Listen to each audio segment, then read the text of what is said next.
Excuse me. Hello, this is Alan along with Bookshelf. I'm here with another bookshelf tour. This is the ones that were behind the first one, and I guess you could call this bookshelf tour number 3, subset B. So let's get started. Some of these are going to be biographies, some are not. So let's do the biographies first. This was John Meacham. I already have his book, as I've already shown in another video on President George H.W. Bush. This is American Idol, the Andrew Jackson in the White House. I have not read this book. I can't stand Andrew Jackson. And yeah, this one. This one has deckled edges. And this one actually came out printed by Random House. It came out in 2008. The next book I have is The Boy King, Edward the Sixth in the Protestant Reformation by Dermaid McCulloch. I had a book by Dermaid McCulloch on the Reformation, which is very good, very well written. This is by Palgrave for St. Martin Press, and this one came out in 2001. I've read parts of this, and this is very good. The next book I got is a biography of Herbert Hoover, the American Quaker, by David Hinshaw. It is slipcase. This is printed by. This first came out in the limited edition of 1,500 copies, which is volume number 985. So this was printed by Farrar, Straus and Company out of New York. I don't know why I had this in here. And yeah. So yeah, this is Herbert Hoover, American Quaker.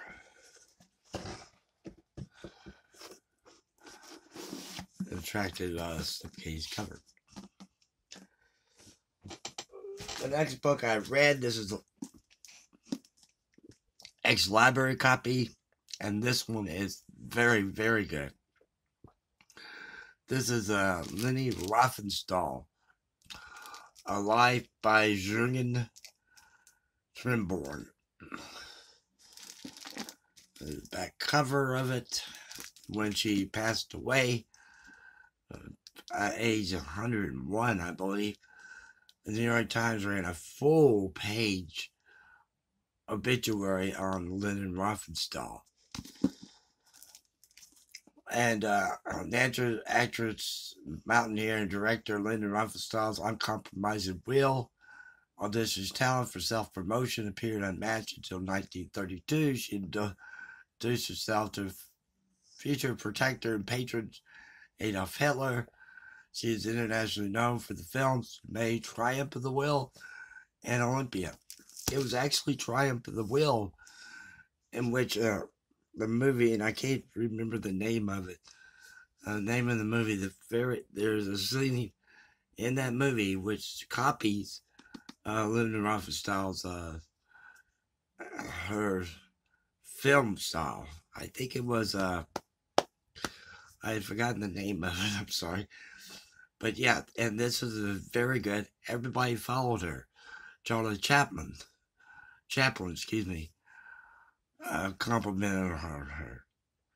Walt Disney, Henry Ford, David Bowie, all wanted to meet this lady.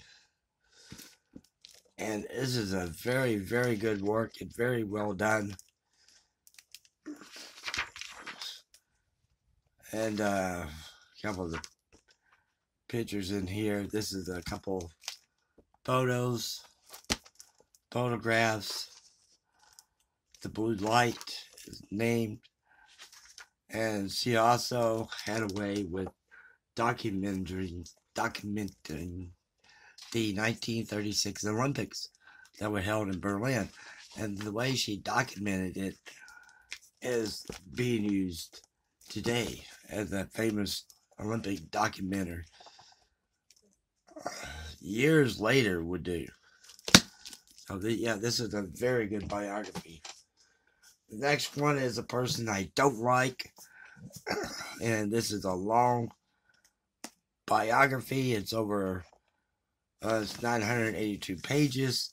I can't stand the guy. This is Winston Churchill, Waking with Destiny by Andrew Roberts. Churchill's books that he wrote himself are a lot better than the person himself.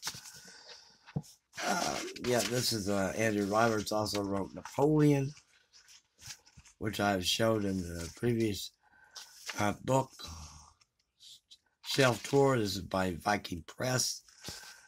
And I actually got this at the thrift store. And it says extensive new material. There's been a lot of biographies on Churchill. And it's copyrighted 2018. And that's when I got it. This is the first edition that was stuck in the thrift store. As you can see, the price, $2.92. The other ones are on the floor because they fell. This one was given to me. It was sent to me. I believe I won a contest. And this is called Black Radical, The Life and Times of William Monroe Trotter by Carrie K. Ginage. This was a finalist for the Cundell History Prize the year it came out. This is by, see what year this came out. And, there's a picture of the gentleman there. And, Live Right Publishing Company, division of W.R. Norton and Company.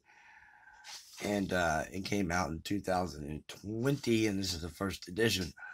Monroe Trotter, unknown as a lot of public, unlikely American hero, stylistic verb of newspaperman, unwavering fearlessness of emancipator, galvanized generations of black citizens to wield the full political power despite the violent racism of the early 20th century America.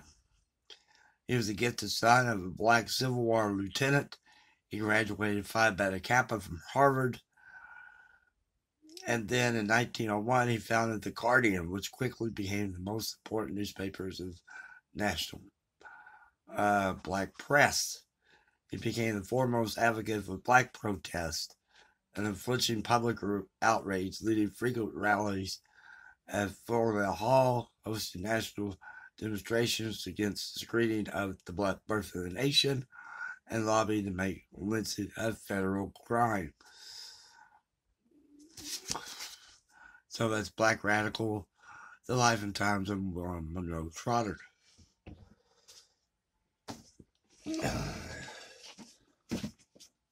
The next one is, and I've shown this before on my channel, this is Cotton Mather's Magnolia Christia Americana, books 1 and 2, edited by Kenneth B. Murdoch. This is from Belknap Harvard Press, and it just shows the history of the Puritans and what went on during the colonial period in American history. This came out in 1977.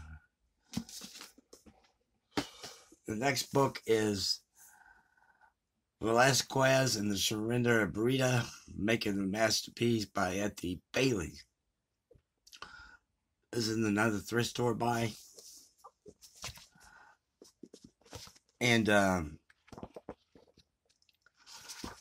this one was Henry Houghton Company, and this one came out in 2011.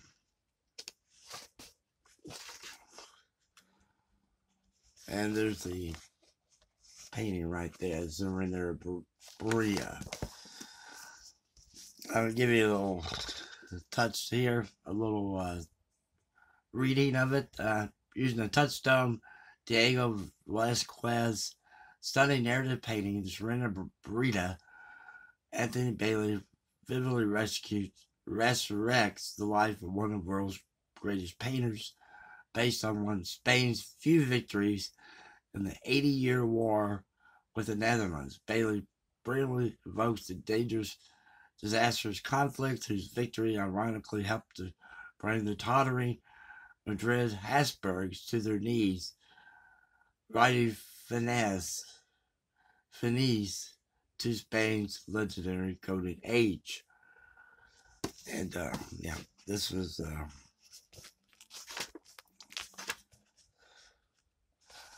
there's a couple of kings that were painted. There's some other paintings. So yeah, Velázquez and Zarina.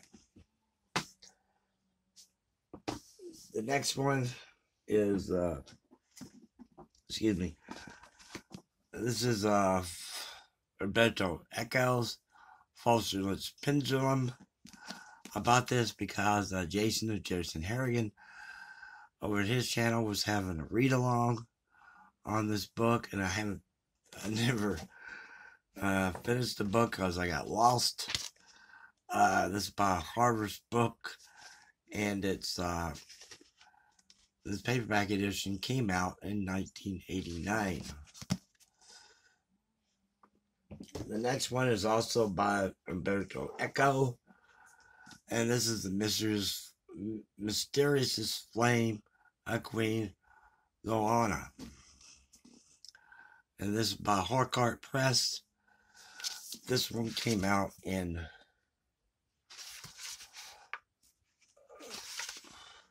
in 2005.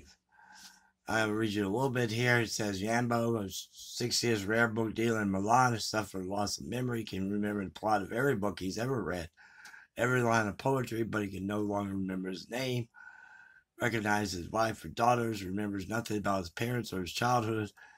In an effort to revive his past, he withdraws the family home between Milan and Turin. There in his sprawling attic, he searches through boxes of old newspapers, comic records, and photo albums, and adolescents' diaries. So he relives the story of his generation: Mussolini, Catholic education and guilt, Josephine Baker, Flash Gordon, and Fred Astaire. Yeah, those pictures are actually in here. That's Flash Gordon. And then you have some other pictures. So you're reliving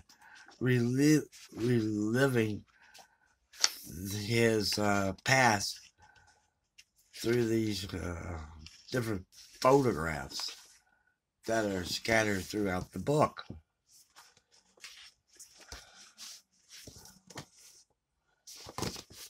This is interesting. Oh, a couple more here. Big bales of stuff. This was by Jason Harrigan. Had this on his channel one time, and Steve Donahue asked about it. So I went ahead and bought it. Haven't read it. This is Monroe by Alex Phoebe. And this is by Galley Beggar Press. And it came out in 2020. I just bought it because it looked nice. I like the wraparound cover it has. God is dead. His corpse in the catacomb beneath Monroe. And a young boy named Nathan Trevis lives with his parents, eking out a meager existence, picking treasures from the living mud, half-formed, short-lived creatures and spawns. Till one day his desperate mother sells them to the mysterious master of Monroe. The next one, and I don't know why I had this on the shelf. I should have put somewhere else. This is The Greatest Russian Stories of Crime and Suspense. and this is edited by Otto Penzler, and this came out by Pegasus Books. So you have stories by Chekhov, whose birthday is today, Dostoevsky, Gogol, Gorky, Nabokov, Pushkin, Tolstoy, and more. And I have read, dipped into this, so this one came out in 2010. I read some of these stories. And the content's right there. Yeah, a couple of them I read. The Queen of Spades by Pushkin is very good. And, yeah, I basically read about 10 of them from here. The next one, and I don't know why that's on the shelf, because it should be with this one. This is the Penguin Classic Edition, edited by Robert Chandler. This is the Russian short stories from Pushkin to Buddha,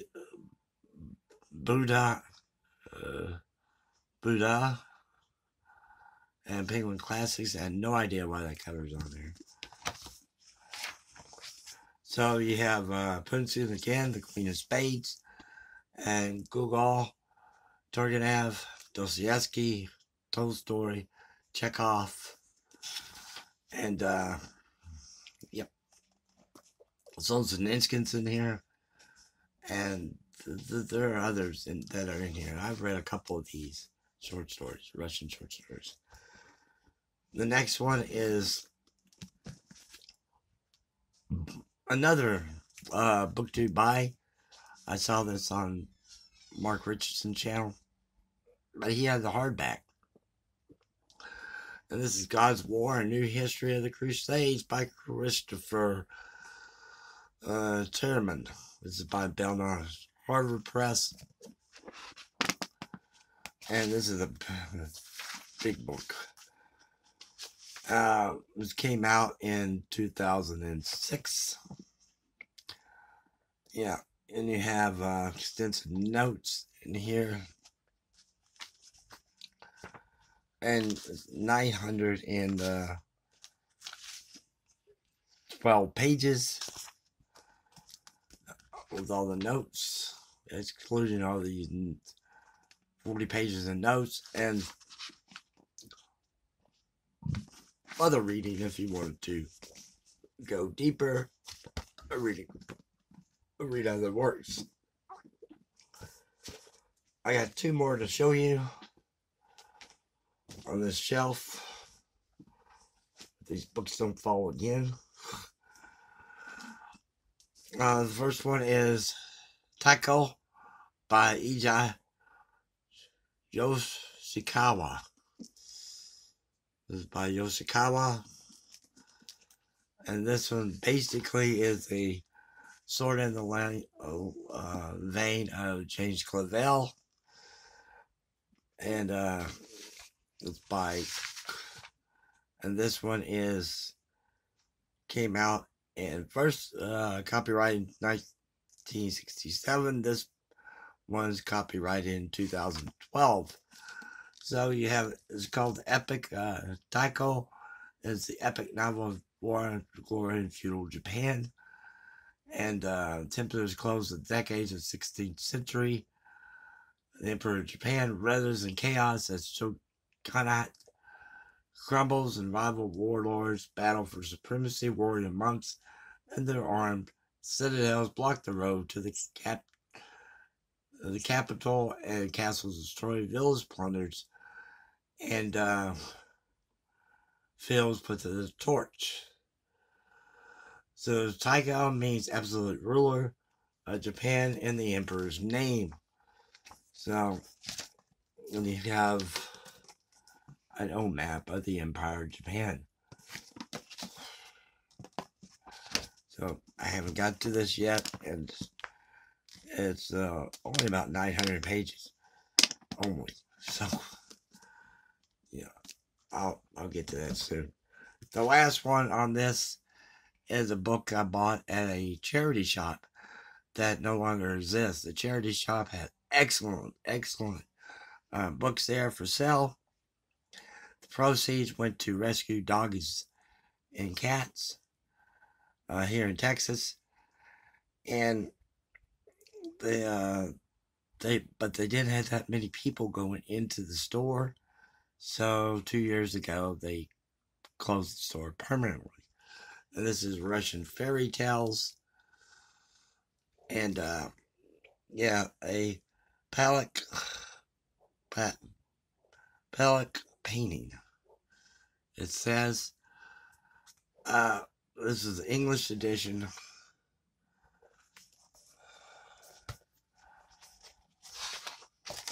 So here's the paintings there. And this is by St. Petersburg. This comes out of St. Petersburg, Russia. And you have different paintings, reproductions that go along with the fairy tale.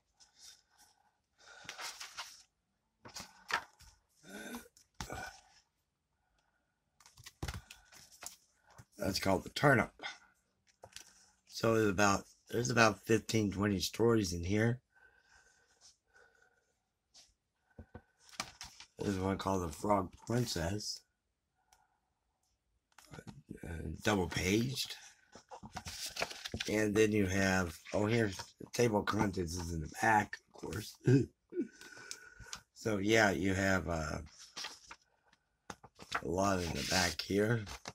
I've read some of these, like Masha and the Bear, which is actually a Russian cartoon. Became a Russian cartoon, Masha and the Bear.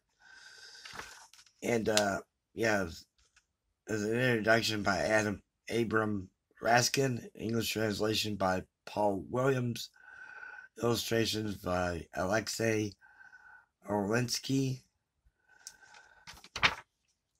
And the price is right here, $555. That's rubles, by the way, not dollars. It's more of the beautiful reproduction artwork. Well, thank you very much for watching. Have a good day.